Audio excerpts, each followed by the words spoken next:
A modo de resumen, vamos a ver este dibujo, ¿sí? Sacado de Wikipedia, y es lo que vamos a ver en esta clase, en la clase que viene. Supónganse que tenemos esta partícula esférica sólida que está dispersa en un medio acuoso, una solución de un electrolito, por ejemplo, cloruro de sodio, que es toda esta parte acá, y que esta partícula sólida tiene una carga superficial que, por lo que dice ahí el dibujo, es negativa, ¿sí? No están marcados los simbolitos negativos, pero supongamos que tiene una carga en la superficie acá negativa. Esta carga negativa, por interacción electrostática con los cationes y los aniones del electrolito en la solución acuosa, va a hacer que esos iones se redistribuyan en la solución acuosa en las zonas cercanas a la partícula, ¿sí? Los cationes van a ser atraídos por la carga superficial negativa, se van a concentrar cerca de la superficie, y los aniones, que serían los coiones, los cationes son los contraiones, ¿sí? De carga opuesta a la de la superficie. Los aniones, que son los coiones, van a ser repelidos de la superficie y es como que van a disminuir su concentración cerca de la superficie porque se van a alejar de la superficie.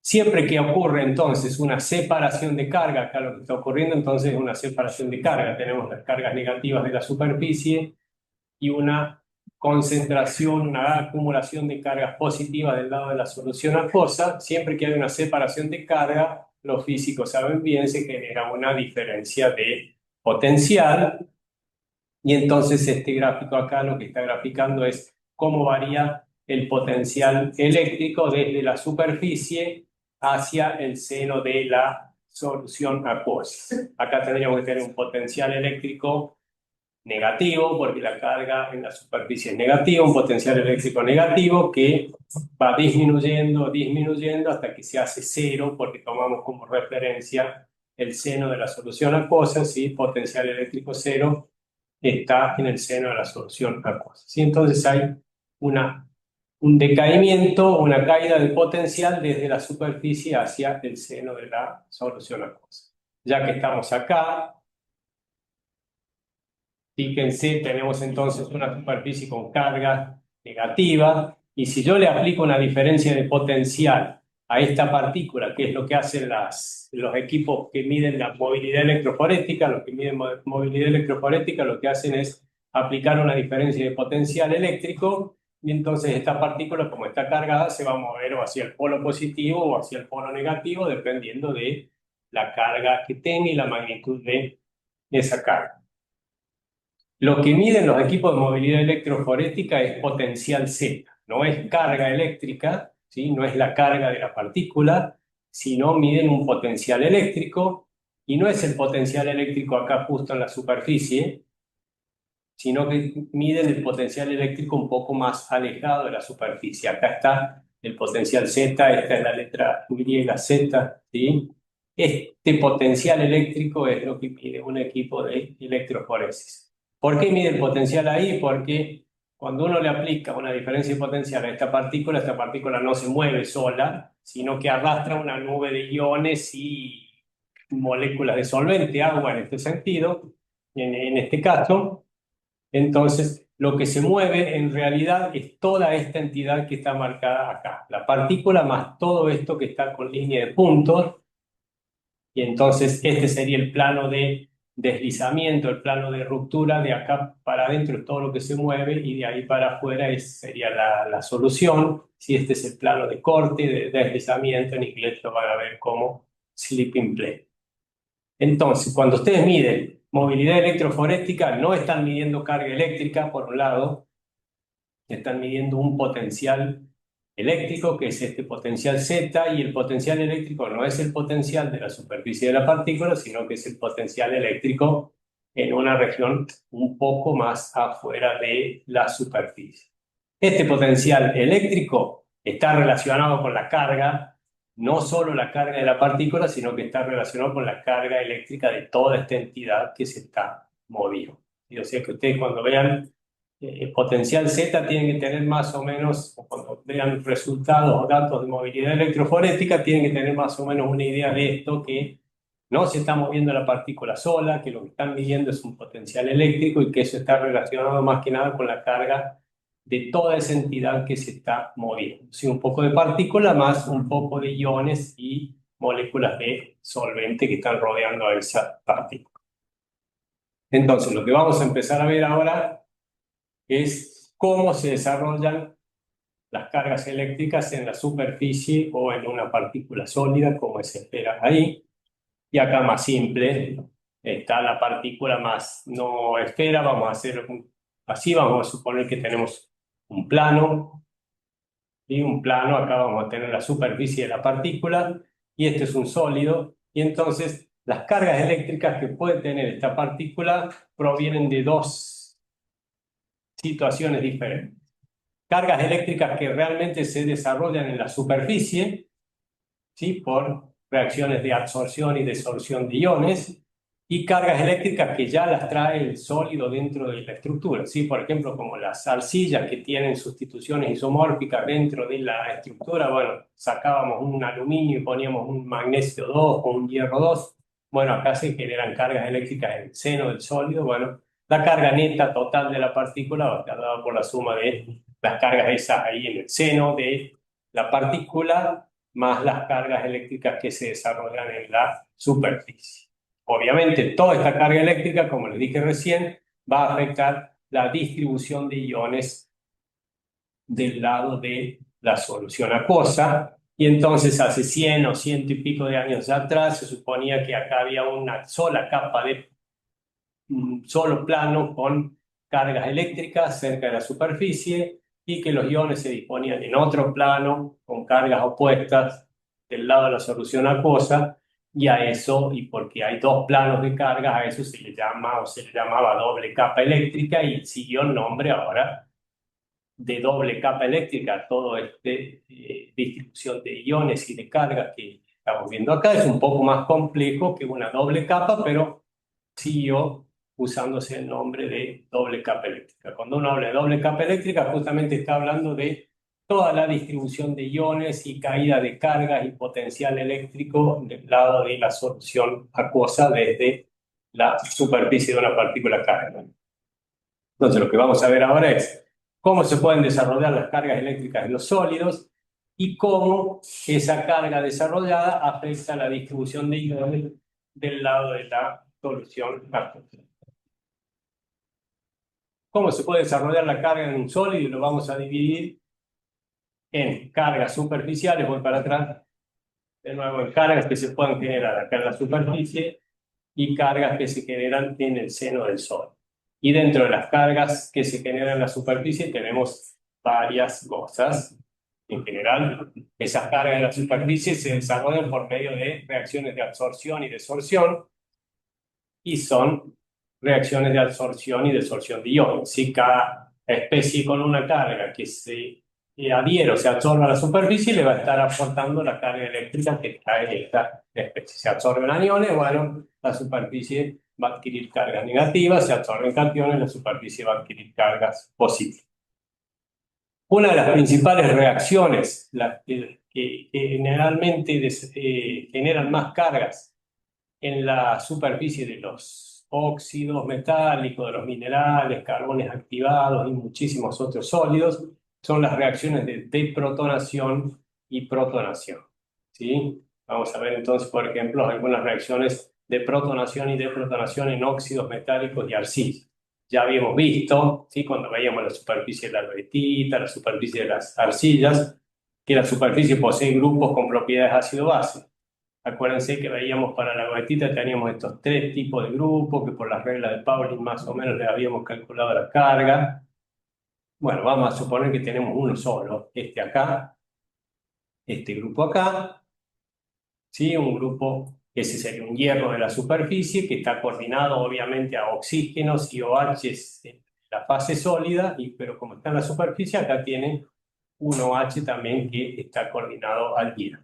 Esta sería la carga que la habíamos sacado más o menos usando las reglas de Pauling. Ese grupo puede protonarse, fíjense, acá tengo una reacción de protonación, y el OH este que estaba coordinado al hierro se transforma en una molécula de agua. Así es un ligando OH que se transforma por protonación o deprotonación en una molécula de agua. Y ese grupo ahora obviamente pasa de tener una carga de -1,5, si a esto le asignamos una carga de -1,5, como capta un protón, aumenta en 1 la carga, ¿sí? Pasa a tener una carga, en este caso, para esta reacción en particular, una carga de +1. Supongamos, para simplificar las cosas, que este es el único, estos dos sean los únicos grupos que puedan existir en la superficie. A estos grupos les habíamos calculado más o menos el pK y todas esas cosas en la última clase. Si quieren ver, esto era más o menos 9, algo por el estilo. Bueno, pero fíjense, esto es un equilibrio. Siempre son reacciones químicas, tómenlas como equilibrio químico. Y entonces, claro, si estamos a pH bajo, donde la concentración de protones es bien alta, este equilibrio está desplazado hacia la derecha. Vamos a tener en la superficie muchos de estos grupos con carga positiva y pocos de estos con carga negativa. Cuando yo saque la cuenta, voy a tener neto una carga positiva, ¿sí? A pH bajo voy a tener carga positiva neta sobre la superficie. No quiere decir que sean todos grupos con carga positiva. Siempre consideren esto como un equilibrio. Siempre hay de los dos, pero como está desplazado más hacia este lado, tengo más grupos de estos en la superficie que de estos, la carga neta es positiva. Si ahora le aumento el pH, o sea, le disminuyo la concentración de protones, el equilibrio este se va para el otro lado, empiezan a aumentar estos grupos con carga negativa, a disminuir estos grupos con carga positiva, y bueno, a un pH suficientemente alto, la carga neta va a ser negativa porque voy a tener más de estos grupos que de estos otros. Y obviamente, si a pH es alcalino tengo carga negativa y a pH es ácido tengo carga positiva, tiene que haber un pH en el medio donde la concentración de estos con carga positiva en la superficie sea igual a la concentración de estos con carga negativa, la carga neta es cero. Eso es lo que se llama el punto de carga cero, ¿sí? Que después coincide en teoría con el punto isoeléctrico medido por movilidad electropónica. Pero el punto de carga cero se lo mide normalmente como un pH, porque está definido principalmente para reacciones de protonación y deprotonación de la superficie, y sería, por definición, el pH al cual la carga neta de la superficie de la partícula es cero, porque la concentración de grupos con carga positiva es igual a la concentración de grupos con cargas negativas. A pH por debajo del punto de carga cero vamos a tener carga neta positiva, de este lado. A pH por encima del punto de carga cero vamos a tener carga neta negativa porque vamos a estar de este lado, ¿sí? Vamos a ver si me falta algo. Ustedes vayan preguntando lo que quieran, ¿no? Pero en teoría esto es sencillo. Después, eso es más que nada los tipos de reacciones que ocurren en la superficie de óxidos metálicos, en la superficie de arcillas. Si tenemos membranas biológicas, tenemos polímeros y ese tipo de cosas, bueno, podemos tener otros grupos también con propiedades ácido-base. Fíjense, acá tenemos un grupo amino que puede llegar a protonarse y generar una carga positiva como acá, o este carboxílico que puede desprotonarse y generar una carga negativa. ¿Sí? Todos estos grupos participan entonces en reacciones ácido-base común y corriente, lo único que los grupos están en la superficie, no es un ácido que está, o una molécula o un ion que está en solución a cosas, sino que son grupos con propiedades ácido-base que están en la superficie.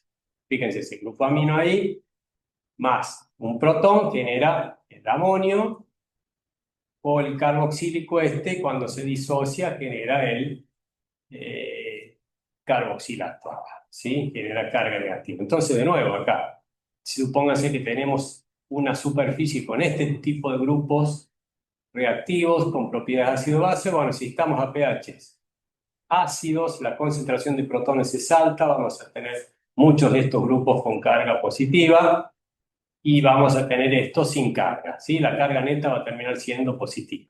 En cambio, si estamos a pH alcalino, donde la concentración de protones es baja, a este lo vamos a tener desplazado para este lado, este no va a aportar carga, pero sí vamos a tener este grupo acá, porque estamos a bajas concentraciones de protones, se viene todo acá hacia la derecha, vamos a tener mucho de esto, vamos a tener carga negativa. ¿Sí? La carga en esta superficie también va a ser dependiente del pH, vamos a tener pH donde la carga neta sea negativa, pH donde la carga neta sea positiva, vamos a tener punto de carga cero, etcétera, etcétera. ¿Sí? Este tipo de grupos los tienen membranas biológicas, micelas, partículas de látex, polímeros, etcétera. El carbón activado tiene muchos de estos grupos con carboxilos, fenoles y ese tipo de cosas con propiedades ácido-base. ¿Sí? Después, eso es protonación y deprotonación. Se los separa siempre porque se los puede medir, cuantificar bastante bien y se los puede conocer separadamente de la absorción de otros iones. Pero si se absorben otros iones, tenemos otra manera entonces de generar cargas eléctricas. Y acá de nuevo, si se absorben otros iones, se produce una reacción química que cambia la carga eléctrica de la superficie. Miremos acá, supónganse que tenemos este grupo que ya veníamos viendo recién, el grupo hierro OH menos un medio en la superficie, reacciona con un catión cobre más 2 para generar este grupo acá en la superficie. Sí, el catión cobre más 2 le va a estar aportando toda esa carga más 2 a la superficie. A ver si puedo escribir algo. A ver si se ve acá, si me deja ver. Luma. Y a ver si no hago lío escribiendo. A ver, supongamos que tenemos. ¿Ven lo que escribo? También la gente Sí, de afuera, sí. medio, y acá en realidad, vamos a hacer un poquito de inorgánica, el cobre 2 más, no está cobre 2 más peladito, sino que supongamos que sea un complejo octaédrico, no es un octaedro perfecto, etc. Pero supongamos que es complejo octaédrico, entonces está coordinado a 6 moléculas de agua. Estamos en solución acuosa, ¿cuántas más? 3, 4, 5 y 6 moléculas de agua. ¿Sí? Todo esto tiene una carga 2 más, que está ahí. En realidad, cuando se produce esta reacción, lo que ocurre es que este OH del grupo superficial actúa como ligando y sustituye a una molécula de agua. Supongamos que sustituye a esta acá. A ver si lo puedo borrar. Y este cobre sustituye una molécula de agua, ahí se va una molécula de agua y este grupo OH pasa a estar unido, a ver si lo veo acá, bueno, lo pongo lejos, ya lo voy a escribir más cerca si se ve mejor. Borro todo esto y entonces tengo, acá que tendría, a ver, un OH y acá está el hierro que estaba en la superficie. Fíjense, ahora ese grupo OH pasa a ser un ligando de cobre. Este cobre sustituyó una de sus moléculas de agua. Acá se tiene que ir una molécula de agua, ¿sí? Es la que se le va al cobre. Y bueno, ahora este es un enlace químico, es un enlace de coordinación, es la formación de un complejo. ¿Sí? Acá se forma un complejo donde uno de los ligandos del cobre es ahora el OH que estaba unido al hierro, que sigue unido al hierro en la superficie, y el cobre se le fue una molécula de agua, se queda con los otros 5 ligando el agua, ¿sí? Y se forma un enlace de coordinación, se forma un complejo. Esto es un caso típico de un complejo de esfera interna. Acá el cobre se le fue una molécula de agua de su primera esfera de coordinación y fue reemplazada por este grupo que sería acá en la superficie. Obviamente, cuando esta reacción ocurre, el cobre más 2 le está aportando esas dos cargas positivas, ahí voy a borrar todo, el cobre más 2 le está aportando esas dos cargas positivas al grupo superficial y ¿sí? La carga aumenta en más 2 en ese sentido. Lo mismo es cuando se absorbe en lugar de un catión, como en el caso del cobre, cuando se absorbe un un anión. Acá tenemos fosfato monoácido. Fosfato monoácido, ¿cómo sería? A ver. El fosfato acá. Dos oxígenos. Uno H, este es tetraédrico. Epa. Dice un oxígeno, este viene con una carga negativa. Y acá viene otro oxígeno. Ese sería el fosfato monoácido. Ahora, el ligando es este. Es al revés. Ahora viene, este sería el ligando y se va a coordinar a través, supongamos, de uno de estos oxígenos a este hierro de acá. Este hierro de acá viene coordinado a otros oxígenos y OH en el seno de la fase sólida y ahora este ligando se va, ¿sí? Este ligando se va, este ligando es una molécula de agua, este ligando se va y entonces queda unido ese hierro, este hierro de acá, queda unido, acá vamos a borrar la carga, esto para no, queda unido ese hierro al oxígeno del fosfato ácido. Acá también es una reacción típica de intercambio de ligando, de formación de complejo de esfera interna. Fíjense, esto es un complejo, el hierro, siempre volví con esto, que tenía todas las coordinaciones acá. Una molécula de agua que estaba coordinada se va y se sustituye por el anión E. ¿Sí? Entonces, cuando uno escribe una reacción así, como las tengo yo escritas acá y que es como las van a encontrar normalmente escritas en los papers o en los libros, acuérdense bien siempre que son reacciones de formación de complejos de esfera interna. Este es un complejo de esfera interna acá, este es un complejo de esfera interna acá, donde realmente ocurre una reacción de sustitución de ligando. Uno de los ligandos aguas del cobre se fue acá y se sustituye por todo este grupo, o al revés, uno de los ligandos, ese ligando agua de hierro se fue de ahí y se sustituye por el anión. Sí, lo mismo, acá está el ejemplo, déjenme borrar un poco para no hacerme mucho lío.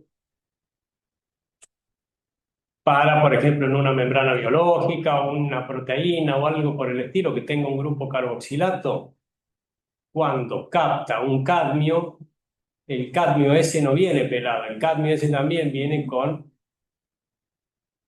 sus esferas de coordinación, sus moléculas de agua, y bueno, ese grupo carboxilato termina unido al cadmio ahí, porque al cadmio se le pone una molécula de agua, ocurre algo parecido a lo que ocurría con el cobre allá arriba. ¿Sí? Entonces, cuando uno escribe o encuentra escrito una reacción de este tipo, bueno, es algo simplificado, pues tengan en cuenta que son complejos y se forman complejos de esfera interna, donde normalmente se sustituyen ligas. Es interesante ver las cargas, cómo cambian la carga, como la de un complejo que cambia la carga, como la de un complejo común, es decir, una reacción de intercambio de ligando, entonces la carga que le queda ahora cambia. Bueno, acá a ver. Pasa de menos un medio a más 3 medios, por ejemplo, y en el de abajo de más un medio en la superficie a menos 3 medios, justamente. Sí, hay que hacer la cuenta de las cargas. Sí, Sí, pero eso. ¿estamos? Sí, porque acá está bien, es esto con esto, acá se pone una molécula de agua nomás, no hay problema, sí. Y acá hay que sumar menos un medio con estos dos, queda más 3 medios. Sí, pero como más un medio con este 2 menos, queda menos 3 medios, quedaría esa carga. Sí, esa es una forma de expresar las cargas netas de cada uno de esos grupos. Y acá viene este con una carga negativa, este con dos cargas positivas, bueno, queda todo el grupo con una sola carga positiva. Bueno, fíjense cómo se las planteo yo, son reacciones de formación de complejos, intercambio de ligando, etcétera, etcétera, pero en definitiva lo que tienen que ver es que es una reacción química esto. Esto es una reacción química, lo tienen que plantear como una reacción química. A ver si con el puntero de nuevo. Déjame borrar primero eso.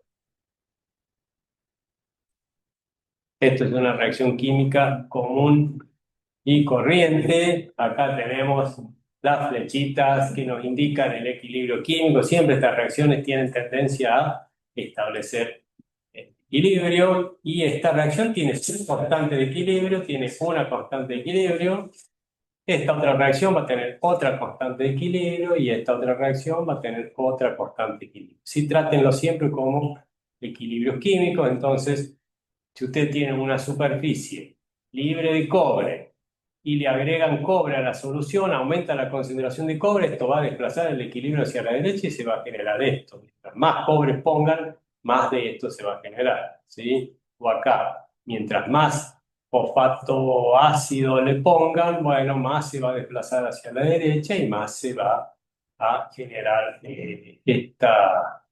este grupo acá en la superficie, ¿sí? Cada proceso entonces, como decía acá abajo, tal como en el caso de las reacciones de protonación, tiene su constante de equilibrio. No se olviden nunca de tratar estas cosas como equilibrios químicos. Marcelo, Sí, me agarró una duda, capaz te pregunto una pava. veamos. Entonces, o sea, el punto isoeléctrico que yo mida con el potencial Z va a depender de la fuerza iónica que uso al momento de medir. Acá repito la pregunta, me están preguntando si el punto isoeléctrico que uno mide con movilidad electroforética va a depender de la fuerza iónica o no. Puede que sí y puede que no. Si los iones del electrolito no se absorben, sí, acá tengo la partícula, de nuevo, ¿no? Que le medimos el punto isoeléctrico. El punto isoeléctrico es el pH al cual la carga neta es cero. Sí, a ver dónde estamos. Si el catión del electrolito o el anión del electrolito no se absorben de acuerdo a esto, no van a generar recargas eléctricas a la superficie, entonces no le van a hacer nada. El punto isoeléctrico va a ser lo mismo. Si uno le varía la fuerza iónica, el punto isoeléctrico va a ser lo mismo. Si uno mide a un óxido, el punto isoeléctrico, supónganse el óxido de titanio, anda cerca de 6, y lo mide en cloruro de sodio 10 a la menos 3 molar, da 6, a 10 a la menos 2 molar, da 6, y a 10 a la menos 1 molar, da 6. ¿Sí? El punto isoeléctrico le va a dar lo mismo. Ahora, si vos estás variando la fuerza iónica porque estás variando la concentración de cobre o porque estás variando la concentración de fosfato y ese tipo de cosas, ahí sí, eso se van a absorber. El cobre, si vos lo tenés, por ejemplo, vos tenés una partícula sin cobre en la superficie, ¿sí? Solo cloruro de sodio ahí dando vueltas. Y el punto isoeléctrico es 6. Entonces la partícula tiene un potencial Z igual a cero, la carga neta de la partícula va a ser cero ahí, ¿sí? A ese pH de 6. Si vos le pones cobre, se le pega cobre y la partícula a pH 6 pasa a tener carga positiva, porque se le pegó cobre. Entonces vos para llegar al punto isoeléctrico le vas a tener que aumentar el pH, porque ya la partícula, porque tiene cobre, tiene carga positiva a pH 6. Entonces vos le vas a tener que aumentar el pH y vas a tener que irte a lo mejor a pH 7, a pH 8, dependiendo de cuánto cobre le hayas puesto. Y ahí sí te va a variar, porque hubo absorción de cobre, te va a variar el punto isoeléctrico de 6 a 7 o a 8. Pero si los iones del electrolito no se absorben como estamos planteando acá, si los iones del electrolito se redistribuyen nomás porque se desarrolla la doble capa eléctrica, eso no te varía el punto isoeléctrico. No te debería variar el punto isoeléctrico. Ya vamos a ver algunos datos. ¿Sí? Por ejemplo, esos, esos iones del electrolito se llaman iones del electrolito indiferente o iones indiferentes. Normalmente el sodio, el potasio, el cloruro y los nitratos, esos interaccionan casi exclusivamente por interacción electrostática. No hay reacción química así como esto, y eso, variándole la concentración de eso, no te varía el punto isoeléctrico. Ahora vos si ya varias fosfato, ponés carbonato, ponés cobre, ponés plomo, cadmio, eso ya te varía. Ya no son indiferentes, que se les llama iones indiferentes. Ya vamos a ver un poco más también, pero vino bien la pregunta. Podemos absorber otros iones, ¿sí? Que no formen complejos, que no formen un enlace químico real con la superficie. Por ejemplo, si le absorbemos un surfactante, supónganse que tengamos una partícula hidrofóbica en un medio acuoso que tenga un poco de alguna molécula de surfactante. Esta sería molécula de surfactante, ¿no? Una cabecita negativa, por ejemplo, y la cola más hidrocarbonada, más hidrofóbica. Bueno, a través de la cola se va a pegar a la partícula y como la molécula ya viene cargada, todo eso le va a generar cargas eléctricas a la superficie, ¿sí? Acá no hace falta que haya un enlace químico real, enlace covalente, ¿sí? Puede haber interacción hidrofóbica, fuente de hidrógeno, interacciones de Van der Waals, y si la traen a esas interacciones, la producen algunos iones, bueno, esos iones le van a aportar carga a la superficie. Y después están, eso es todo para cargas en la superficie, ¿no? Y después están las cargas que ya trae el sólido en su seno, como el caso típico de las arcillas, que tiene por sustituciones isomórficas de vez en cuando, por ejemplo, algún aluminio 3 es sustituido por un magnesio más 12, genera una carga neta negativa ahí. Por cada sustitución isomórfica se genera una carga neta negativa, entonces tenemos, por ejemplo, una partícula de arcilla que eran laminitas así. Bueno, acá en el seno tenemos cargas negativas. Y eso también aportan, obviamente, carga eléctrica a la carga neta de la partícula. Y entonces acá resumimos todo. Supongamos que tenemos esto que es la partícula. La partícula puede tener cargas netas estructurales dentro del seno del sólido, supónganse que sean estas cargas negativas. Cargas por absorción de algún catión, cargas por absorción de algún anión, cargas por absorción de moléculas como por ejemplo surfactante, o cargas porque un grupo de la superficie se protonó y generó una carga positiva, o porque ese grupo se desprotonó y generó carga negativa, ¿sí? La carga neta de la partícula entonces resulta de la sumatoria de todas esas cargas, y normalmente nosotros escribimos la carga más con la letra sigma porque estamos representando más que nada una densidad de carga, ¿sí? Las unidades de carga que entran normalmente en las ecuaciones de la doble capa eléctrica y ese tipo de cosas corresponden a densidad de carga eléctrica o densidad de carga superficial, y la expresamos normalmente en coulombio por metro cuadrado. Si no se sabe cuál es la superficie específica del sólido, algunos la expresan en coulombio por gramo de material, pero lo ideal es una densidad de carga porque es coulombio por metro cuadrado, ¿sí? Bueno, la carga de la partícula neta es la suma de todas esas cargas. La carga estructural, que sería esta de acá, más la carga debido a la absorción, desorción de protones, que sería ese grupo más ese grupo, y más la carga generada por la absorción de cualquier otro ion, esos cationes, esos aniones, esos surfactantes, etcétera, etcétera. ¿Sí? Toda la carga se puede generar por todos esos procesos. A ver si me falta algo acá. No me falta nada. Bueno, ahora ya se desarrolló la carga en la superficie. Supongamos que tenemos esta superficie con esta carga positiva y la ponemos en una solución acuosa. La carga eléctrica neta de la partícula, una vez que está en solución acuosa, debe ser neutralizada por una carga eléctrica neta opuesta de la misma magnitud, ¿sí? Tiene que haber electroneutralidad, acá también, voy para atrás. La primera de todas. Pónganse que acá tenemos esta partícula con carga negativa, porque tenía esa carga negativa en la superficie. Bueno, del lado de la solución se tiene que desarrollar una carga neta positiva igual en magnitud que la carga negativa de acá, porque la electroneutralidad del sistema se tiene que cumplir siempre, ¿sí? Tenemos un vaso de precipitado con partículas cargadas eléctricamente, bueno, en la solución tiene que haber una carga opuesta exactamente de la misma magnitud, porque todo el vaso de precipitado y toda la suspensión es eléctricamente neutra. Se tiene que mantener siempre la condición de electroneutralidad en el sistema. Eso es importante para las ecuaciones porque es una condición que sí o sí se tiene que cumplir, ¿sí? Por ejemplo, la carga neta total de la partícula tiene que ser igual a la carga del lado de la solución, ya la carga de la capa difusa, le vamos a llamar, sí, que es la carga del lado de la solución, sí, tiene que ser misma magnitud, pero cambiada el signo. De manera que la carga de la partícula más la carga de la solución, si paso para aquel lado, la suma de las dos cosas tiene que ser igual a cero. Y de ahí viene el nombre de doble capa eléctrica, como les dije recién. Bueno, como que tenés las partículas con una carga y la solución con una carga opuesta, de ahí viene el nombre de doble capa eléctrica, ¿sí? No significa que sea un plano de cargas y con otro plano de cargas opuestas, sino que esto puede tener una distribución de iones bastante complicada.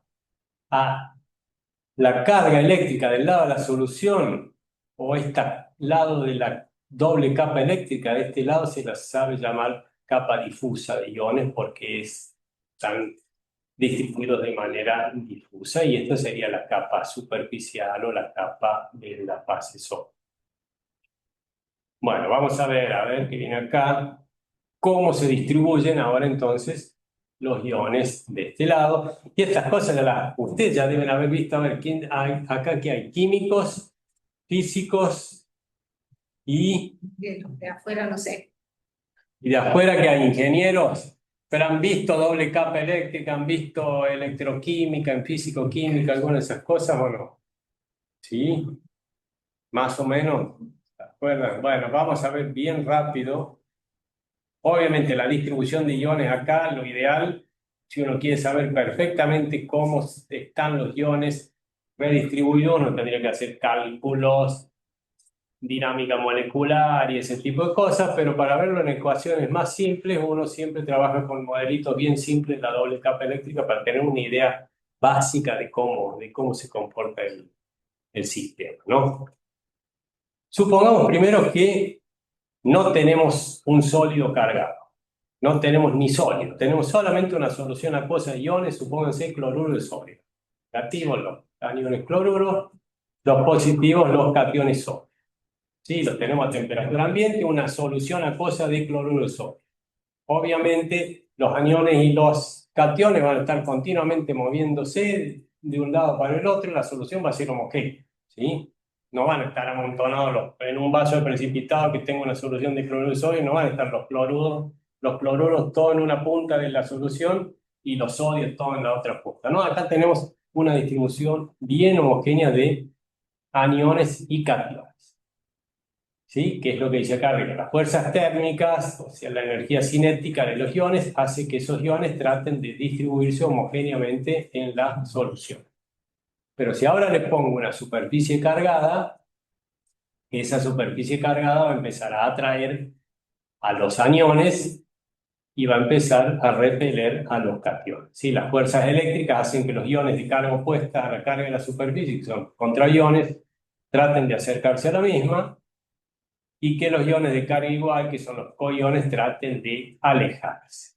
Bueno, la distribución de iones acá resulta de una mezcla o un balance de estas dos cosas. Los iones van a tratar siempre de estar moviéndose y de tratar de homogeneizarse en la solución a cosas, pero en la superficie los va a tratar de concentrar a los de carga opuesta y a repeler a los de misma carga, ¿sí? Entonces, de ese balance entonces de situaciones resulta la doble capa eléctrica. Y bueno, la forma de ver cómo se distribuyen los iones acá en la doble capa eléctrica se lo puede ver con modelos de doble capa eléctrica. Vamos a ver dos o tres bien simples, pero podemos hacer un recreito de 10 minutos. Bueno, entonces, vamos a ver cómo se redistribuyen los iones del lado de la solución acuosa en la doble capa eléctrica. Y los físicos saben que siempre que hay una separación de cargas se produce una diferencia de potencial y normalmente para ver matemáticamente cómo se distribuye la carga eléctrica en la interfase, lo que hacen es resolver la ecuación la pueden llamar Poisson o la pueden llamar Poisson. Si se las dice uno de habla inglesa, les dice Poisson, y si les dice uno de habla francesa, les dice Poisson. Poisson era francés, así que él debe haber pronunciado Poisson, ¿no? Y Poisson significa pescado. Poisson en francés es pescado. ¿Se escribe así? Pez. ¿Se escribe igual? Sí, sí, así es. Esa no me la sabes. ¿Es? No, gracias. ¿No sabía? Ah, la ecuación de pescados. Ya, la ecuación de Poisson. Poisson era un pescado, ¿ves? Pescado de Poisson. Y con una S es veneno. Una S, Con una S es veneno y con dos S así es pez. No pescado, sino y no pez. ¿Sí? Bueno, acá está la ecuación. Cuando ustedes resuelven esta ecuación para un cierto sistema, lo que logran obtener es cómo va variando el potencial eléctrico desde la superficie hacia el seno de la solución, ¿sí? Que cae acá, que yo se lo estoy dibujando, tiene una caída más o menos exponencial desde la superficie hacia la solución, y también pueden calcular cómo se redistribuyen los iones desde la superficie hacia el seno de la solución y cómo varía la carga eléctrica en cada uno de los planitos que uno va considerando a medida que se aleja desde la superficie hacia el seno de la solución. Todo eso se logra ver resolviendo esta ecuación, y hay modelos que casi ni la usan porque son muy simples, pero ya otros modelos que la usan, entonces pueden ver todo este tipo de distribución. Los tres modelos más simples que siempre se tratan cuando uno está hablando de modelos clásicos de la doble capa eléctrica son estos tres que yo les tengo puesto acá. Los vamos a ver a estos dos primeros, y esta es una mezcla de los otros dos. El tercero es una mezcla de los dos primeros casi.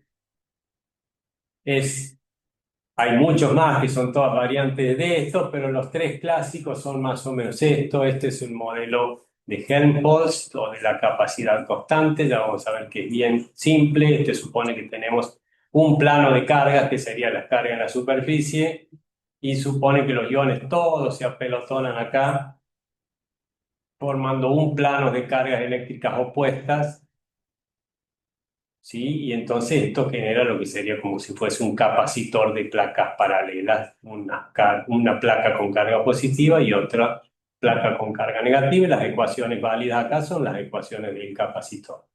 Después está acá el modelo de Boole-Chapman de la capa difusa, ya tiene en cuenta las fuerzas térmicas y las atracciones, entonces acá va a haber una distribución más o menos exponencial de los iones desde la superficie hacia el seno de la solución.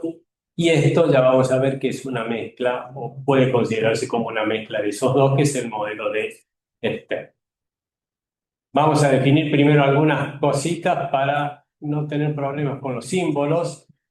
A la carga en la superficie, en realidad es una densidad de carga, ¿sí? Las unidades las vamos a ver por sistema internacional, coulombio sobre metro cuadrado.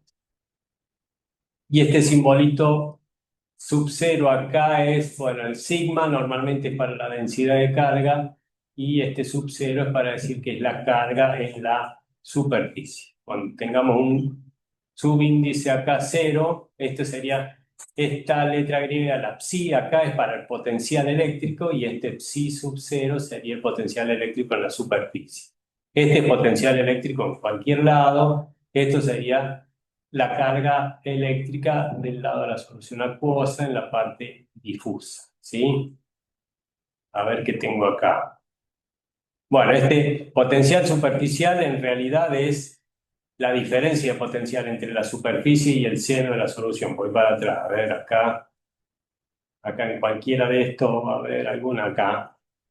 Acuérdense que yo les dije recién, siempre que uno habla de potencial eléctrico, lo que está hablando es de una diferencia de potencial. Los 220 voltios es una diferencia de potencial de los enchufes, ¿no es cierto? Bueno, acá también, cuando uno habla del potencial eléctrico en la superficie, es la diferencia de potencial entre el potencial eléctrico en la superficie y el potencial eléctrico en el seno de la solución, pero se toma siempre el potencial eléctrico en el seno de la solución como referencia, y a ese se le da un valor de cero. Por eso el potencial eléctrico en la superficie es directamente la diferencia entre el de la superficie y el seno de la solución. A ver, por convención se usa como potencial igual a cero el potencial eléctrico en el seno de la solución. Sí. Y bueno, a veces en voltios o milivoltios, obviamente las unidades para potencial eléctrico. En la superficie nosotros vamos a ver que los potenciales que se desarrollan son de 50, 100 milivoltios, 200 milivoltios, no mucho más que eso, ¿no? Dependiendo de la carga que se genere, pero esos son valores normales de potencial o de diferencia potencial entre la superficie y el seno de la solución. Pero eso ya es suficiente como para redistribuir iones del lado de la capa eléctrica. Bueno, vamos a ver, el primer modelo es el modelo de Helmholtz o de la capacidad constante. Los electroquímicos usan como modelo de Helmholtz. La gente que hace más dispersiones le llama de la capacidad constante, es lo mismo, es lo que les dije recién.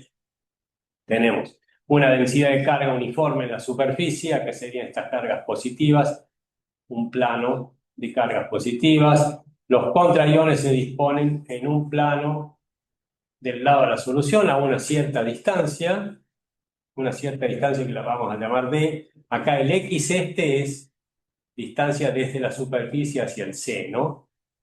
Y cuando X vale D, bueno, estamos a una distancia entonces D de la superficie. En este plano, acá a esa distancia D se dispone entonces el plano de contraiones con una magnitud exactamente igual a la carga de acá, pero con el signo obviamente opuesto.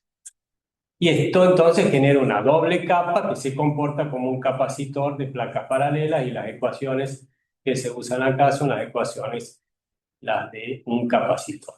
Tenemos la condición de electroneutralidad, la carga acá tiene que ser igual a la carga acá, cambia de signo, que es esto, ¿sí? Y después tenemos, a ver, en un capacitor de placas paralelas, tenemos la relación entre la carga de cada una de las placas y la diferencia de potencial eléctrico acá. Eso es una constante, que es la constante eléctrica dada por la constante eléctrica del medio acá y la distancia de separación. Eso es directamente la capacidad del capacitor, ¿sí? Con la letra C mayúscula es la capacidad del capacitor, que esto es en faradio por metro cuadrado o algo por el estilo, que son las unidades de capacidad. Esto es una constante. Y cómo va cayendo el potencial desde la superficie hacia la otra placa, esto es lineal, ¿sí? Es una caída lineal desde potencial igual a psi cero hasta un valor de potencial igual a cero en la otra capa, es lineal, y esta sería la ecuación que relaciona el potencial con la distancia. Esto es bien simple, no funciona muy bien para muchas cosas, pero cuando uno quiere hacer un análisis rápido de cómo se comporta el sistema, las ecuaciones son bien simples y entonces uno ya tiene una buena idea de cómo se comporta el sistema usando algunas de estas ecuaciones simples acá. Vamos al otro modelo, el Guy-Chapman de la capa difusa. Esto lo desarrollaron Guy en 1910 y Chapman en 1913, de ahí viene el nombre. Y acá sí, acá es el balance entre la energía térmica de los iones que tienden a que se distribuyan homogéneamente y la carga eléctrica de la superficie que tiende a acumular contraiones cerca de la superficie y repeler a los coiones. El balance lleva entonces a la distribución de iones de acuerdo a esta teoría de Guy-Chapman. Las suposiciones de este modelo es que después hace que no funcione tan bien, que sea muy simple, sí, en las ecuaciones, pero después hace que no funcionen tan bien, que los iones son considerados como cargas puntuales. Quiere decir que los iones pueden acercarse todo lo que quieran hacia la superficie, que no tienen un tamaño definido, sino son carguitas bien chiquitas puntuales. La interacción de los iones con la superficie cargada es puramente electrostática. Lo único que gobierna la distribución de iones ahí, las fuerzas son estas fuerzas eléctricas. La carga superficial es uniforme y que la superficie es plana. Si bien esto de la superficie es plana, a veces uno trabaja con partículas esféricas y ese tipo de cosas, funciona bastante bien la ecuación, pues supónganse que tengamos una partículas que sean de un micrómetro de tamaño, ¿sí? Una partícula de un micrómetro comparado con el tamaño de un ion, un micrómetro es como si fuera algo así, es prácticamente plano. El ion cuando se acerca a la superficie ni se entera que esa superficie es, o que esa partícula es esférica, ¿sí? Cuando empieza a haber problemas es cuando tenemos nanopartículas, las partículas son como es de tamaño de unos pocos nanómetros, algo por el estilo, ahí sí las ecuaciones estas para una superficie plana no son tan válidas, pero se los puede, a estas ecuaciones, se puede resolver la ecuación de Poisson para una superficie no plana, sino para una superficie esférica y también para una superficie cilíndrica. Si tenemos cosas cilíndricas, se puede resolver la ecuación. Pero normalmente está usada para una superficie plana, ya se puede usar en la gran mayoría de los casos, porque en general las partículas son mucho, o la curvatura de la superficie es mucho mayor que el tamaño de los iones casi ni se enteran que la superficie es esférica o tiene una cierta curvatura. Estas son las ecuaciones, ni las vamos a ver de dónde salen ni nada, les voy a contar algunas nomás. Bueno, está la electroneutralidad como siempre, y acá tenemos la ecuación que nos relaciona la caída del potencial eléctrico, acá está el psi, con el potencial eléctrico, la caída de potencial eléctrico en la interfase. Esto es, en esta ecuación, si uno conoce cuál es el potencial en la superficie, para cada distancia x desde la superficie le puede calcular el potencial eléctrico. O sea, lo que está haciendo esa ecuación es calcular, acá, por ejemplo, si uno conoce este potencial en la superficie, para cada distancia x desde la superficie, uno puede calcular cuánto va valiendo ese potencial eléctrico. Y va a calcular, obviamente, que a una distancia infinita va a ser cero, porque es el seno de la solución. Eso es lo que hace esa ecuación. Esto acá es una tangente hiperbólica. ¿Lo han visto alguna vez la tangente hiperbólica? Esas son cosas sencillas. Son todas combinaciones de exponenciales. A ver si me puedo ir a agarrar, googlear, a ver, meterme en... Sí, porque estamos viendo la. ¿Están viendo dónde me meto yo? Pero ahí te estás metiendo en la. Quiero dejar. Y aprieta el. Cuando ponga sketch se me va todo, a ver, no se me va nada. Quiero entrar a Google, ¿eh? Las anotaciones, descartar. Bueno, me voy acá, listo. No sé por qué. Acá. Siguen viendo la pantalla, ¿no? Y allá ustedes también. Vamos a buscar primero seno hiperbólico. Porque entran a aparecer todas estas seno hiperbólico.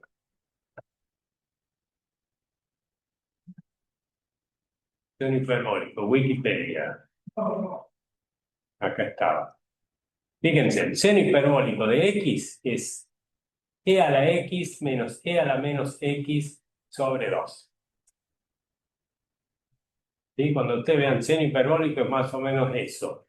El coseno hiperbólico, fíjense cuál tiene, esta es la forma que tiene un seno hiperbólico. ¿Sí? Ya la vamos a ver, porque así se desarrolla la carga en función del pH, por ejemplo. Pero vamos a ver un coseno hiperbólico, que es lo mismo. Es lo único que cambia de menos, acá es un más. Coseno hiperbólico. Coseno hiperbólico. Acá está, e a la x más e a la menos x sobre 2. Y la tangente hiperbólica, lo que tienen, los llama seno hiperbólico, coseno hiperbólico, tangente hiperbólica, porque van de la mano con el seno común, el coseno común y la tangente común. La tangente hiperbólica es igual a seno hiperbólico sobre coseno hiperbólico, como la tangente igual a seno sobre coseno, ¿sí? Y con las derivadas lo mismo. La derivada del seno es, no sé, el coseno o el menos. Sí, la derivada de seno es coseno. No sé qué. Bueno, y la derivada del seno hiperbólico es el coseno hiperbólico. Van de la mano, o sea, hay algún cambio de signo a veces, pero se las llama seno hiperbólico, coseno o tangente porque van de la mano con Sí, con los senos y cosenos. no cambio de sinal. No cambian de signo. De hiperbólicos. Claro. El coseno es menos seno, pero el coseno hiperbólico vuelve a ser hiperbólico. A seno hiperbólico. Pero ese es el medio la única diferencia. Si no, van de todo, es bastante. De ahí vienen los nombres de senos y cosenos a estas cosas hiperbólicas. A ver dónde está la tangente hiperbólica, que era lo que nos aparecía ahí, tangente hiperbólica. Acá está, Wikipedia. Esta es la forma de la tangente hiperbólica. Cuando veamos potencial Z, vamos a ver que el potencial Z varía de esta manera, es en función del pH, ¿no? Por ejemplo, el potencial Z de una partícula en función del pH tiene esta forma, porque está regido por una tangente hiperbólica, como estamos viendo. A pH muy bajo, empieza siendo medio chato, después empieza a moverse rápidamente, cambia, acá tendríamos carga negativa o potencial Z negativo de la partícula, pasamos por el punto isoeléctrico, que es acá el punto de inflexión, y después a medida que aumentamos el pH, se hace carga negativa, si está cambiando el signo acá en este caso, pero tiene esta forma, chata, sube rápido, el punto isoeléctrico va por el punto de inflexión acá, y después se achata de nuevo. Eso sería una forma que tiene, por ejemplo, potencial Z en función del pH. Vendría al revés, ¿no? Potencial Z es positivo acá y baja a medida que aumentamos el pH y se hace negativo ahí y se achata. ¿Sí? La forma es dada por justamente esa tangente hiperbólica. Bueno, volvamos a donde estábamos. Acá, ¿tengo que presentar de nuevo o no? Viendo esto. A ponerlo a nivel de presentación. Modo presentación. Acá. Ahí. Para que ahí está.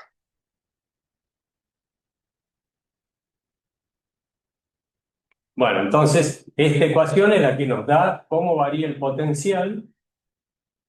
Si uno conoce el potencial eléctrico en la superficie, cómo va variando el potencial eléctrico a medida que uno se va alejando desde la superficie. Después tenemos una relación de carga eléctrica. Si conocemos el potencial de la superficie, conocemos la carga de la superficie. Y después acá también interesante es cómo se distribuyen los iones, ¿sí? Cómo va variando la concentración de cationes del electrolito y de aniones del electrolito a medida que nos vamos alejando, por ejemplo, de la superficie. Supóngase que tenemos una superficie con carga negativa. Una superficie con carga negativa tiene un potencial en la superficie que es negativo. Este negativo acá con este negativo acá se hace positivo, es un valor grande, ¿sí? La concentración de cationes va a ser bastante alta cerca de la superficie. En cambio, para los aniones va a ser al revés. La concentración si tenemos un potencial negativo, todo esto sigue siendo negativo, la concentración de los aniones va a ser bastante chiquita cerca de la superficie. Así se distribuirían los iones. Supónganse para una superficie con un potencial de 200 milivoltios, la concentración de iones, esta concentración de iones acá sería, o vamos al revés, estamos en el seno de la solución, supónganse que tenemos cloruro de sodio. Cloruro de sodio, la concentración de cloruros y de sodio es exactamente la misma, acá en el seno de la solución, ¿sí? Pero ahora, y tenemos una carga eléctrica positiva, un potencial positivo de 200 milivoltios. A medida que nos empezamos a acercar a la superficie, empieza a aumentar la concentración de aniones, aumenta, eso me lo calculan esas ecuaciones, y la de cationes, que serían los coiones, que son repelidos por la superficie, empieza a disminuir. Sí, es más concentrado en el seno que cerca de la superficie. Bueno, todas esas cosas permiten calcular estas ecuaciones. Son bien simples, uno las mete en cualquier lado y calcula fácilmente. Es más, en Excel uno pone tangente hiperbólica de algo y ya le da el resultado. No es que tenga que ponerle a la X menos a la menos X sobre 2. Ya Excel sabe que lo que es en hiperbólico y todo ese tipo de cosas. Fíjense acá aparece este símbolo kappa, esto es, a ver si es lo que viene acá. Sí, ya vamos a ver. La tangente hiperbólica, acá me quiero ir con estos, que me está apareciendo un cartel, déjenme Acá no se ve. ocultar controles de reunión flotante, acá. Esta es la ecuación entonces que me decía cómo variaba el potencial eléctrico a medida que me iba moviendo desde la superficie hacia algún lugar del seno de la solución. Esta tangente hiperbólica, esta ecuación se simplifica para potenciales pequeños, se convierte directamente en esto. ¿Sí? Es una exponencial común y corriente. Este es el potencial en la superficie por E a la menos capa. Esta capa ya vamos a ver lo que es por X. ¿Sí? Lo que me está diciendo es que el potencial, por lo menos para potenciales pequeños, que son los que normalmente se ven con partículas coloidales, que el potencial decae más o menos exponencialmente con la superficie. A ver si está acá. Por eso yo les mostraba esta la caída de potencial. Esto está normalizado, todos los valores, pero esto es potencial y esto es distancia de la superficie. Y fíjense, si tenemos potenciales altos de 200 milivoltios, que es algo bastante improbable, esta ecuación difiere bastante de esta, ¿sí? Cambia, con el potencial de 50 milivoltios, fíjense, lo que predice esta ecuación es muy parecido a lo que predice esta otra ecuación, van una por encima de la otra, ¿sí? O sea, para potenciales por debajo de 50 milivoltios uno ya puede usar esto y uno ve que directamente la caída de potencial es, es exponencial, tal como lo dice esta ecuación. Este K para -1, esto puede resultar interesante, se los cuento ahora porque lo más probable es que lo escuchen en algún lado, así saben lo que es. Fíjense acá, tenemos un exponencial, ¿cierto? Exponencial a la menos capa por X. Siempre que tenemos un exponencial así elevado a la algo en estas cosas, esto tiene que ser adimensional, ¿sí? Si X tiene unidades de centímetro, unidades de distancia, capa tiene que tener unidades de 1 sobre distancia, ¿sí? Para que esto por esto me quede adimensional y pueda hacer el exponencial elevado a la x. Capa a la -1, dimensiones de distancia, ¿sí? Y entonces, acá en esta ecuación, si x, si la distancia se hace igual a capa a la -1, esto queda 1, queda ahí a la -1 acá, ¿sí? O sea, como sería 1 sobre E. Entonces, potencial sobre el potencial en la superficie es igual a 1 sobre E, igual a 0,37. Este valor de capa a la -1 es la distancia a la cual el potencial decae a un valor de 0,37 de la superficie. Y a ver si tengo el dibujo para ver. Acá tengo el potencial decae desde la superficie hacia el seno de la solución, ¿sí? Y supóngase que este tiene un cierto valor y a esta altura vale 0,37 de ese valor de allá. Bueno, esta distancia acá, esta distancia de acá hasta acá es capa a la -1, ¿sí? Si tenemos una situación donde el potencial decae mucho más rápidamente, acá, bueno, capa a la -1 es esta distancia. Y si tenemos una situación donde el potencial eléctrico decae mucho más suavemente, recién se hace 0,37 veces el potencial superficial, por ejemplo acá, bueno, capa a la -1 es esto. A este valor de capa a la -1 se lo llama espesor de la doble capa eléctrica. Es un parámetro que nos da una idea de cuál es el espesor de la doble capa eléctrica, y si se ponen a ver en las ecuaciones, depende únicamente de la concentración del electrolito que hay en la solución. O sea que uno puede regular cuán rápidamente o cuán abrupta es esta caída de potencial acá, menos abrupta, más abrupta o menos abrupta todavía, variando la concentración del electrolito soporte. Sí, bueno, el electrolito soporte es como que apantalla esa carga eléctrica acá.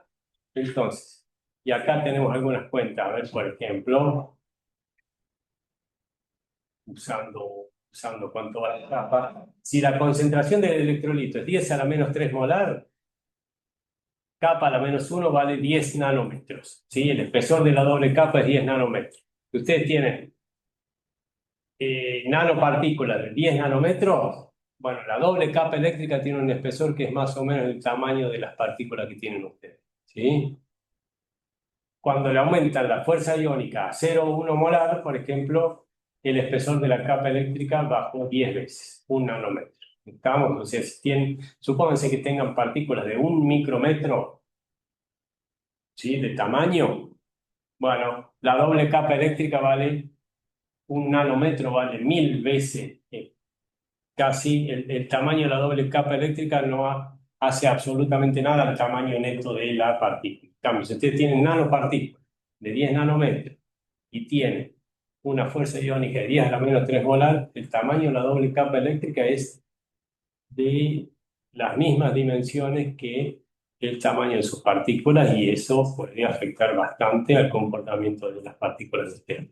Este tamaño de la doble capa eléctrica es importante a la hora de mantener suspensiones estables o suspensiones inestables. Supónganse que yo tengo una partícula acá y esta es la caída del potencial. ¿Sí? El espesor de la doble capa eléctrica es más o menos esto, ¿sí? Por acá. Y le pongo otra partícula igual, con una carga igual, y esta sería la caída de potencial eléctrico desde esta otra superficie. Acá hay interacción electrostática, y estas dos partículas van a estar sintiendo repulsión electrostática entre ellas y se van a mantener separadas en la suspensión. ¿Estamos? En cambio, si yo a esto le aumento la fuerza iónica, hago que la caída de potencial eléctrico sea mucho más abrupta acá, mucho más abrupta acá, voy a tener esta situación aquí, ¿sí? Con una caída de potencial eléctrico mucho más abrupta, y acá también. Acá no hay repulsión entre las partículas y las partículas a veces van a poder acercar más. ¿Sí? Al aumentarle la fuerza iónica, las partículas se pueden acercar más hasta que pueden llegar casi hasta tocarse entre ellas, y ahí coagula y la suspensión es inestable. Cuando ustedes tienen una suspensión estable y quieren centrifugarla, ¿sí? Y quieren centrifugarla y es estable porque se están repeliendo por las cargas eléctricas, bueno, agreguen el electrón del sodio, agreguen el nitrato de potasio, aumenten la fuerza iónica, las partículas se van a acercar entre ellas y ahí seguramente va a coagular, ¿sí? Y van a limpiar muchísimo mejor una suspensión, ¿sí? Esto es justamente por este espesor de la doble capa eléctrica y la caída de potencial eléctrico. Bueno, y entonces, ¿cuáles son los defectos de este modelo? Ya estamos terminando, ¿eh? No tiene en cuenta el tamaño de los iones, los considera cargas puntuales y eso empieza a complicarle las cosas. La permitividad del medio es supuesta constante, tampoco funciona tan bien. No considera interacciones no culómbicas y la carga se supone distribuida homogéneamente. No es tan así, hay superficies que están cargadas de manera heterogénea, o sea que no funciona muy bien en muchos sistemas. Bueno, y viene el tercer modelo, que es el modelo de Stern, de la doble capa eléctrica. Fíjense, acá en 1924 Einstein estaba medio, me parece que recibiendo el Nobel o algo así por la teoría de la relatividad, no, el Nobel fue por el efecto fotoeléctrico. Sí, efecto fotoeléctrico. Me parece que lo recibió en el 25. Y bueno, estos eran electroquímicos. Acá Guy Chapman, ¿en cuándo estaban? Estoy yendo para atrás, ¿no? 910 En el 10 y el 13. Lewis recién. ¿Cómo? Estamos con Lewis ahí, electrón punto, todavía no sabíamos. Ahí estaba Lewis con el... En el 24 aparece la ecuación de Schrödinger. En 1924 más o menos. ¿Quién empieza a aparecer la cuántica? En el 21 se lo dieron a Einstein. ¿En el 21? Claro, porque el efecto fotoeléctrico fue antes, porque por eso Schrödinger la hace en el 24 más o menos a la ecuación de Schrödinger. Estos acá estaban interesados en otras cosas. ¿Sí? Claro, por eso por ahí también son electropuntos, por eso por ahí, digamos, la toma como cargas puntuales. Sí, puede ser, sí, sí. Por eso llama el potencial de Fick. ¿Cómo? Todavía no se habían agarrado la Sí, eso, por eso. La función de onda, porque No estábamos. No estaba todavía. después lo empiezan a usar para función de onda, exactamente. Sí, porque después empezó a usarse phi en vez de psi o algo por el estilo. Bueno, este modelo acá, el modelo de Stern, es una modificación simple al de Guth-Chapman con muy buenos resultados. Lo que dice Stern en su modelo es que los iones sí realmente tienen un tamaño finito, no pueden acercarse todo lo que quieren a la superficie, solamente pueden llegar hasta que se tocan con la superficie o algo por el estilo, ¿sí? Si este es un ion, el centro de carga eléctrica del ion está acá, ¿sí? Y no puede acercar ese centro de carga eléctrica hasta la superficie, sino que hasta ahí. Entonces, como máximo, los centros de carga eléctrica de los iones que se están aproximando a la superficie lo hacen hasta una distancia o algo por el estilo, que sería esta distancia acá. Entonces, acá la caída de potencial eléctrico es lineal en esta primera parte, como si fuera un capacitor de capas paralelas hasta acá, y después de acá hacia el seno de la solución empieza como si fuera la ecuación de Guth-Chapman, la de capa difusa, pero en lugar de poner en la ecuación de Guth-Chapman, fíjense, acá tenemos un potencial al comienzo de la capa difusa, en lugar de poner para atrás a la ecuación de Guth-Chapman. En todas las ecuaciones de Guth-Chapman, en lugar de poner potencial superficial, donde va potencial superficial, en realidad va acá el potencial, sí, sub E, sí. En Sí, el sí, denominador de la relación carga-potencial, ¿pasa algo? A ver, ¿dónde? En la hoja, en la 16. Más atrás, para acá. Ahí. En la Acá. carga-potencial, en la parte de abajo. Ay, no sé. Ah, Capaz que no, ¿eh? espera, no lo- Capaz que no. Eh, Busquemos ecuación de Guth-Chapman. ¿Eh? No, me parece que no. Voy a buscar. Sí, porque se me complica para googlear. Claro que esté acá, a ver si sale la ecuación de Guth-Chapman. Ese Boy Chapman será el mismo Boy de la balanza de Boy. ¿Cómo? ¿Será el mismo de la balanza de Boy? Es muy probable, porque está haciendo un poco de todo. No sé. Teoría de gustar nada. Ahí, electrones. Acá dice que no. Ah, no, muy bien. ¿Cómo? Que la balanza de no. Boy fue inventada por el físico francés Louis Georges Roy. ¿Ok? Que es otro. Es otro. Claro. Estoy metido acá. ¿Por qué no me parece? Ponele wiki. No me parece Wikipedia. Ahí, a ver. No, Teoría no, Guth-Chapman. no. No lleva tanto. No importa, a ver, a ver si pongo imágenes. ¿Qué puede ser? Puede ser en alguno de estos lados debe estar. Bueno, Guth-Chapman, Stern. Ah, claro. Sí. Según el que ¿El mismo? sabe, El mismo. Se hacían un poco de todo. según el que sabe, Claro, es el Chapman era el nombre completo, por eso. no faltan tantas, solamente hay de cambio de unidad de concentración. Nada más. A ver. No debería haber nada importante. No, me parece que está bien, nomás que me quedó de la ecuación de otra cosa. Quizá está en blanco porque abajo había un salto. Cambio de unidad. Es probable. Hiciste un copy-pegue de otra y borraste y... Y hay que ver las unidades ahí que tiene, pero me parece que sí, es muy probable. Eso está mirando que está en RT arriba. No debería. Esto tendría que tener unidades de... Todo esto tiene que ser adimensional, este ser hiperbólico, me parece, sí. ¿O no? Debería. Sí. Y acá todo esto tendría que tener unidades de coulombio sobre metro cuadrado.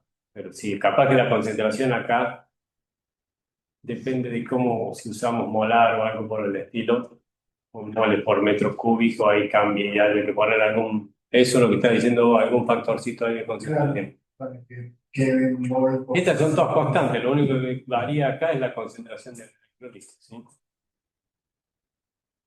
Acá Acá me quiero quedar. No, me parece que está bien, ¿eh? Ya lo vamos a buscar.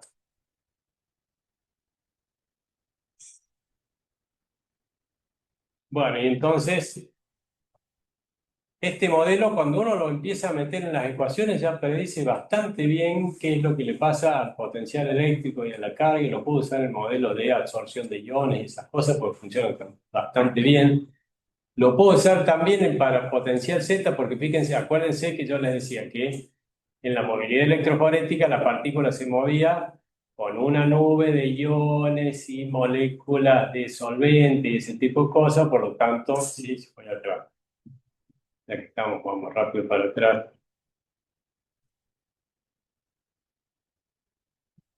Estaba lejos.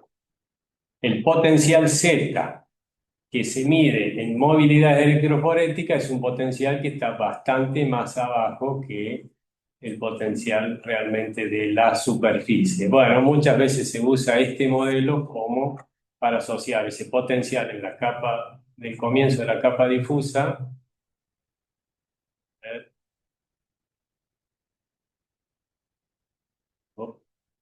Con el potencial Z, ¿no? Funciona perfectamente, pero este valor de potencial acá calculado en las ecuaciones está mucho más cerca del potencial Z medido por movilidad electromagnética que el potencial, obviamente, de acá en la superficie. O sea que este modelo muchas veces se lo usa para ajustar curvas de potencial Z en función de pH y cosas por el estilo, porque con algún factorcito de corrección o algo así, porque está mucho más cerca del potencial Z que el potencial superficial. Bueno, con todo esto ya vamos a ver un poco de fenómenos electrocinéticos, entonces la clase que viene. Este sería el resumen de los diferentes modelos que vimos. Obviamente, si uno quiere conocer bien la distribución de iones, tiene que hacer dinámica molecular, cosas por el estilo, pero estas ecuaciones terminan siendo simples y terminan ayudándonos bastante a la hora de interpretar cómo se van comportando los sistemas. Bueno, por hoy no tengo más nada.